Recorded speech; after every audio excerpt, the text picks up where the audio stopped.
Good morning, all. I was actually going to say, we wrote a study, I'm with the World Business Council, we wrote a study called Vision 2050 a few years ago, in which we tried to predict the world moving to 2050.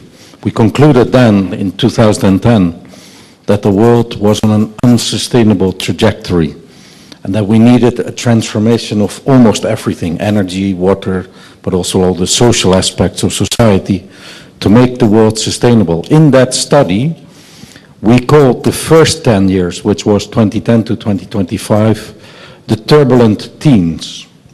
Lots of things would happen that would make the world worry, and I mean the stats that you have just produced are part of that.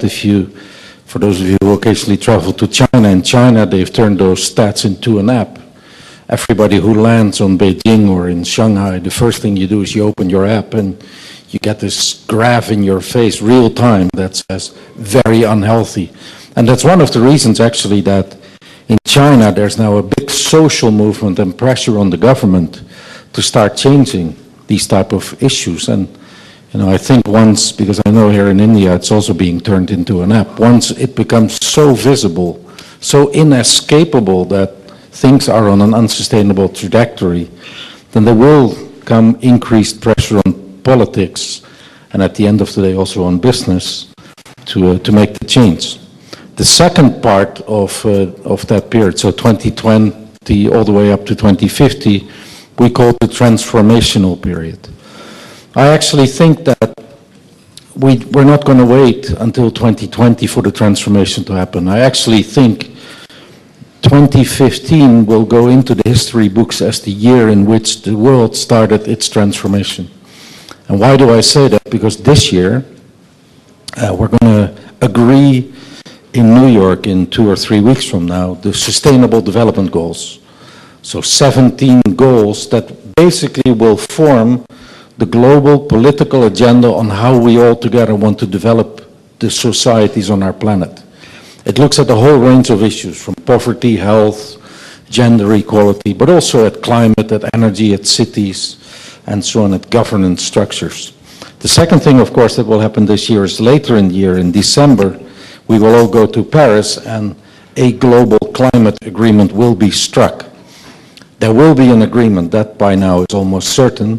Whether it will be ambitious enough, we'll wait and see. But there is another important move in that conversation, and that for the first time, business and cities, by the way, are an integral part of the conversations. In the past, it used to be government negotiating with government, and business would have side events. They were even called side events in 5-star hotels, and we would never meet the negotiators in and during those COPs. In Paris, it is all coming together. Solutions will be presented to governments. Governments will be asked to provide policies and financing, and then we'll have dialogues about what is and what isn't possible. So I'm actually optimistic that indeed 2015 will be the year of transformation start. So what does that mean for the next 10 years? I think that's the question we're looking at this morning. I think a number of things will radically change and will completely change the agenda of an organization like CII and the Center of Excellence that we're guest of today. We're not needing any more conversations that will create awareness. We don't need to explain to each other anymore that climate or water or getting people out of poverty or creating the skills to get them employed are the priorities that we need to look at. It's clear, it's water, it's energy, and it's skills and inclusive economy that for India have got to be the priorities. And we also don't need to talk anymore what are the solutions. We know what the solutions are. All we need to do is focus on how do we get these solutions to scale up fast enough. Because that's where the weakness has been so far. We realized the issue, we have identified the solutions, we've not yet put the accelerator onto the implementation. So I would argue that for the next 5 to 8 years, every session of this meeting should only talk about where are the barriers to scale, what is stopping us from going faster. Is it money, is it technology, is it market, is it politics, or is business not doing enough? These things need to be high on the agenda. The second element for the next 10 years is, unfortunately, none of us like it, particularly not the business voices, the world will become very unpredictable. Because we talk about the solutions, but we don't know the end game yet. And that means all kinds of things. The regulators will not yet quite know where it's going. Energy infrastructures, investments, one choice is made today, another country makes another choice, and where do you place your investments? Weather events will change uncontrollable, droughts, floods, all these elements are going to hit us, and is another sign of it no longer being escapable. So there's a lot of noise, unpredictability, and yet we need to start changing. So it requires a lot of business leadership. It is not yet a norm or a standard in place. It will really require on entrepreneurship and on pure leadership. And sometimes moral leadership, sometimes industry leadership, sometimes, and hopefully that more and more sector leadership where companies come together. The third element that I see change is we're going to go to a world of increased transparency. So measurement and accountability will become a big item on the agenda. I know CII is close to GRI, and you do a lot of work with G4 in this country. I know you have an integrated reporting collaboration with the IRC in London. Those are all great things, but if I'm honest, all start at the wrong end. Because I'm not so interested in what you report, I'm interested in how businesses make the decisions which end up being reported. But it's the decision making that needs to change. And there we need to have debates about how do we actually value the externalities. The obvious one is always carbon pricing, because we all talk about that. Just put a price on carbon and let's see how that changes our decision making.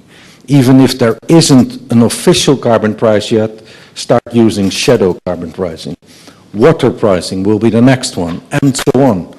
That will lead to better decision making, which will then lead to better sustainability and eventually integrated reporting.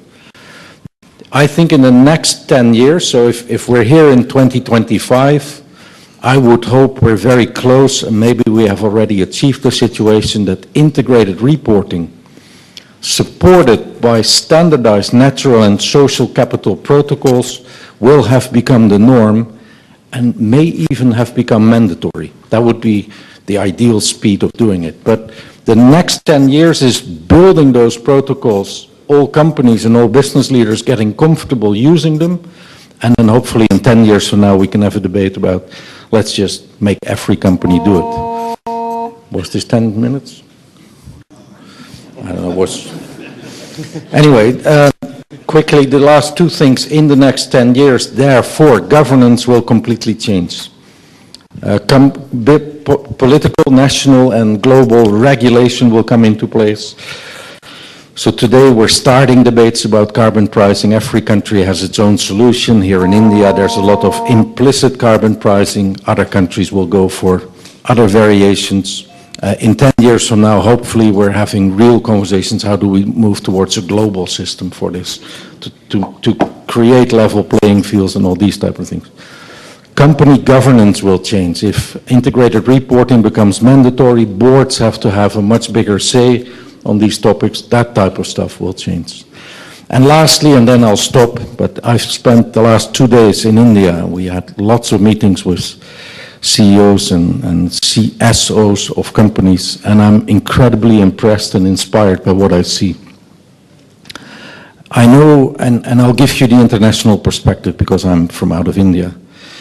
If you just look at climate change for a second, the world thinks India doesn't care.